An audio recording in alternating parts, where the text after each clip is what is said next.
तो आज हम देखेंगे class 9th chemistry chapter first, matter in our surroundings. यानी हमारी सराउंडिंग्स में क्या क्या चीजें हैं उनके बारे में हम स्टडी करेंगे। मैटर के बारे में स्टडी करेंगे। मैटर क्या है? मैटर वो नहीं कि दो लोगों के बीच में क्या मैटर चल रहा है, वैसा मैटर नहीं। मैटर यहाँ पे क्या है? दुनिया में कोई भी चीज जो हम देखते हैं, सांस लेते हैं, खाते पीते हैं, कुछ भी, जो भी चीजें हैं वो किसी न किसी चीज से बनी हुई है, जिसे ही बोलते हैं मैटर। और मैटर क्या होता है? A substance that has mass and occupies space। कोई भी सब्सटेंस जिसका कोई ना कोई मास हो और स्पेस ऑक्यूपाई करता है, जगह लेता है, या उसका कोई वॉल्यूम होता है, वो है मैटर। ठीक है। अब ये मास, सोच रहे होंगे मास क्या है? मास और वेट, ये दो अलग अलग चीजें हैं। ठीक है, दोनों का आपस में रिलेशन है। वेट से इसको रिलेट कर लें अभी। बाकी दोनों में क्या डिफरेंस है वो फिजिक्स के पोर्शन में पढ़ना है। ठीक है। खैर, यहाँ पे बस हमें इतना देखना है कि कोई भी सब्सटेंस जिसका मास हो और स्पेस कोई जगह लेता हो, यानी उसका कोई वॉल्यूम हो, तो वो होता है मैटर। अब अर्ली इंडियन फिलोसफर, पहले के इंडियन फिलोसफर का क्या मानना था कि दुनिया में कोई भी चीजें हैं वो 5 बेसिक एलिमेंट्स यानी पंच तत्व, यानी 5 एलिमेंट से, 5 बेसिक एलिमेंट से बनी हुई है। जो क्या है? एयर, अर्थ, फायर, स्काई, वाटर। यानी इन सब चीजों से सारी दुनिया की चीजें मिलकर बनी हुई है, चाहे वो लिविंग थिंग हो या नॉन लिविंग थिंग। ठीक है, ये पहले लोगों का मानना था। अब मॉडर्न क्लासिफिकेशन हुआ इनका कि भाई किस किस चीजों की बनी हुई है ये सारी चीजें। इसको समझने के लिए इनका क्लासिफिकेशन किया गया on the basis of physical and chemical nature. Physical nature मतलब दिखने में कैसा है, हार्ड है, सॉफ्ट है, लिक्विड है। केमिकल नेचर, उससे केमिकल कंपोजिशन क्या है, जो आने वाले चैप्टर्स में पढ़ेंगे केमिकल नेचर, अभी इसको छोड़ते हैं। फिजिकल नेचर हमें देखना है अभी इस चैप्टर में। तो उस फिजिकल नेचर के बेस पे इनका क्लासिफिकेशन जो अब हम देखेंगे।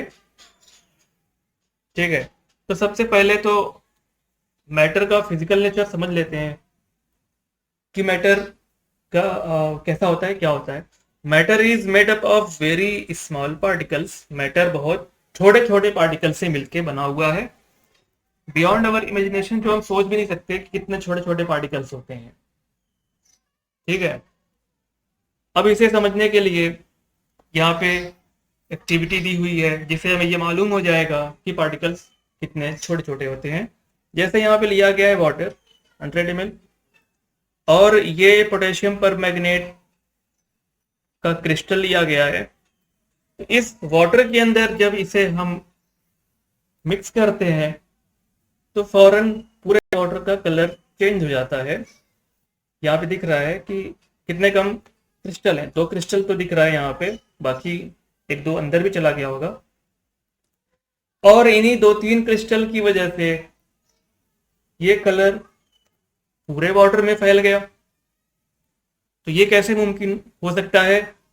ये तभी मुमकिन होगा जब इस क्रिस्टल के छोटे छोटे बहुत सारे पार्टिकल्स हों, जो अंदर जाने के बाद वो टूट जाएं और फैल जाएं। ठीक है, यानी 2 पार्टिकल से लाखों पार्टिकल्स अगर टूट जाते हैं अगर, तो वो पूरी जगह ले लेंगे। फिर इनसे भी 10 ml निकाला गया और फिर से वाटर के अंदर इन्हें मिक्स किया गया, और हमने क्या देखा कि फिर कलर वैसे ही है, बस थोड़ा लाइट हो गया है कलर। ठीक है, फिर इनसे 10 ml निकाल के फिर वाटर के अंदर मिक्स किया गया। तो यहाँ पे हमने क्या देखा, कलर कुछ पहले से हल्का हो रहा है, यानी पार्टिकल्स की कमी हो रही है पहले से, लेकिन अभी भी कलर हमें देखने को मिल रहा है। फिर इन्हें भी इसे इससे भी 10 ml निकाला गया। तो फिर यहाँ पे हमने क्या देखा कि कलर है लेकिन हल्का है, इसका मतलब पार्टिकल्स धीरे धीरे कम हो रहे हैं। ठीक है, यहाँ पे हमने क्या देखा कि कुछ क्रिस्टल्स जो वाटर में डिसॉल्व होने के बाद इतने सारे पार्टिकल्स में टूट गए कि पूरे वाटर मॉलिक्यूल में फैल गए, पूरे वाटर में फैल गए। यहाँ तक कि आगे और आगे और आगे भी कर रहे हैं, तो हमें पार्टिकल्स और भी आगे नजर आ रहे हैं। ठीक है। तो इससे मालूम क्या हुआ कि पार्टिकल्स बहुत ही छोटे, मैटर बहुत ही छोटे छोटे पार्टिकल से बना हुआ है। ठीक है। और एक और एक्टिविटी है, वाटर में शुगर या सॉल्ट को अगर हम डिसॉल्व करते हैं, शुगर के क्रिस्टल्स तो हमें दिखते ही हैं, उन्हें वाटर में अगर हम डिसॉल्व करते हैं, कुछ देर के बाद क्या होता है, शुगर के क्रिस्टल गायब हो जाते हैं, दिखते नहीं, कहाँ चले जाते हैं। वो जो शुगर के पार्टिकल हैं, सबसे पहले तो वो और भी छोटे छोटे छोटे पार्टिकल्स में वो टूट जाते हैं। ठीक है। और टूटने के बाद वो कहाँ जाते हैं, वाटर मॉलिक्यूल, जो वाटर के जो पार्टिकल हैं, वाटर के जो मॉलिक्यूल हैं, उनके बीच में स्पेस होता है जिसके अंदर वो एडजस्ट हो जाते हैं और हमें वो दिखाई नहीं देते। वो अभी हम आगे देखते हैं। ठीक है। अभी हमें सिर्फ ये देखना था कि matter is made up of very small particles. ठीक है। तो मैटर की क्या कैरेक्टरिस्टिक्स हैं, सॉरी, पार्टिकल ऑफ मैटर की क्या फीचर हैं। तो particles of matter have space between them, जैसा कि अभी शुगर या सॉल्ट को वाटर में डिसॉल्व करने के बाद जो केस हमने देखा कि शुगर के जो पार्टिकल हैं वो कहाँ चले जाते हैं, वाटर मॉलिक्यूल के पार्टिकल के बीच में जो स्पेस है उनमें एडजस्ट हो जाते हैं, इसलिए वो नजर नहीं आते। तो वही है, particles of matter have space between them which is called inter particle और इंटर मॉलिक्यूलर स्पेस। जो मॉलिक्यूल्स के या पार्टिकल्स के बीच में स्पेस होता है उसे ही इंटरमॉलिक्यूलर स्पेस भी बोलते हैं। दूसरी प्रॉपर्टी क्या है, particles of matter have kinetic energy and so they are continuously moving. ठीक है। जैसे वाटर के अंदर अगर हम इंक को डिसॉल्व करते हैं तो हम थोड़ी देर में क्या देखते हैं, जैसे ही इंक वाटर के अंदर कुछ ड्रॉपलेट्स, कुछ बूंदे ही अगर हम गिराते हैं तो जैसे ही वाटर के अंदर जाता है वो इंक फैलने लगती है। तो इससे क्या मालूम हुआ कि इंक के जो पार्टिकल हैं वो मूव कर रहे हैं, तभी तो फैल रहे हैं। अब मूव करने के लिए या कोई पार्टिकल मूव करता है तो उसके अंदर कोई ना कोई एनर्जी होती है, ताकत होती है, एनर्जी होती है जिसकी वजह से वो मूव करता है या मूव करने में उसके पास एनर्जी होती है। इस एनर्जी को ही क्या बोलते हैं, काइनेटिक एनर्जी। ठीक है। और एनर्जी को अगर हमको इंक्रीज करना हो तो हम क्या करेंगे, उसको और हीट कर देंगे, यानी as the temperature rises they move faster. Temperature जैसे ही इंक्रीज करेंगे वो तेजी से मूव करने लगेंगे, जैसा कि और भी केसेस हम देखते हैं, वाटर को बॉयल करते हैं तभी हम देखते हैं। ठीक है। या और भी चीजें जब हम गर्म करते हैं तो उसके अंदर हमें साफ नजर आता है कि पार्टिकल्स की मूवमेंट बहुत तेजी से हो रही है। या कोई चीज डिसॉल्व करना होता है, वाटर के अंदर शुगर को डिसॉल्व करना होता है, अगर हम वाटर को हीट कर दें, गर्म कर दें, तो वो बहुत तेजी से शुगर या सॉल्ट डिसॉल्व हो जाता है, क्योंकि पार्टिकल्स की मूवमेंट अब इंक्रीज हो गई है, बहुत तेजी से मूव करने लगेंगे। क्यों? क्योंकि टेम्परेचर को राइज किया गया, इंक्रीज किया गया है। ठीक है। तो दूसरी प्रॉपर्टी क्या होगी, particles of matter have kinetic energy. तीसरी प्रॉपर्टी क्या है, particles of matter have force of attraction and so they attract each other। particles of matter के पास क्या होता है, force of attraction, यानी सॉलिड के केस में हम देखें, सॉलिड को इजिली ब्रेक नहीं किया जा सकता। ठीक है। लिक्विड को इजिली बीच से, अगर वाटर है बीच से हम हाथ या कोई भी चीज बीच से गुजार सकते हैं, वाटर को कट करके निकल जाएगा, लेकिन फिर वाटर वापस से अपने ओरिजिनल जगह पे पार्टिकल्स लौट आएंगे। तो इससे क्या मालूम हो रहा है, पार्टिकल्स एक दूसरे को अट्रैक्ट करते हैं, जिसमें क्या देखते हैं, सॉलिड के केस में बहुत ज्यादा फोर्स के साथ अट्रैक्ट करते हैं, इसलिए सॉलिड को ब्रेक करना इजी नहीं होता है, पार्टिकल्स को दूर दूर नहीं कर पाते हैं। जबकि लिक्विड में कुछ कम होता है तो इजिली हम वाटर को अलग कर लेते हैं, और गैस में तो भाई फ्रीली मूव करते हैं। ठीक है। तो वही है, this force of attraction is known as intermolecular force which vary in different kind of matter. अलग अलग तरह के मैटर में अलग अलग होता है, कहीं किसी में ज्यादा, किसी में कम, किसी में नहीं भी नहीं के बराबर होता है।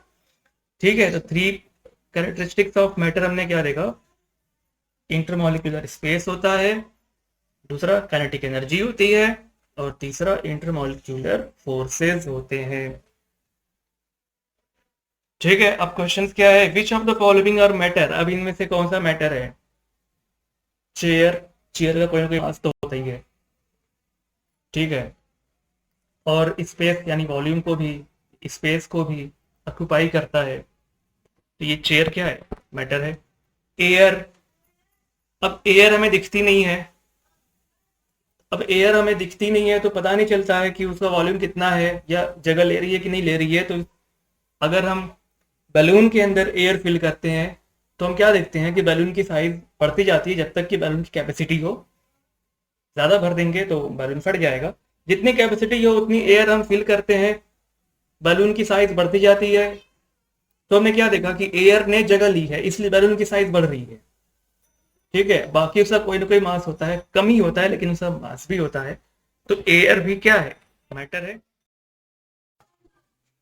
अब है लव।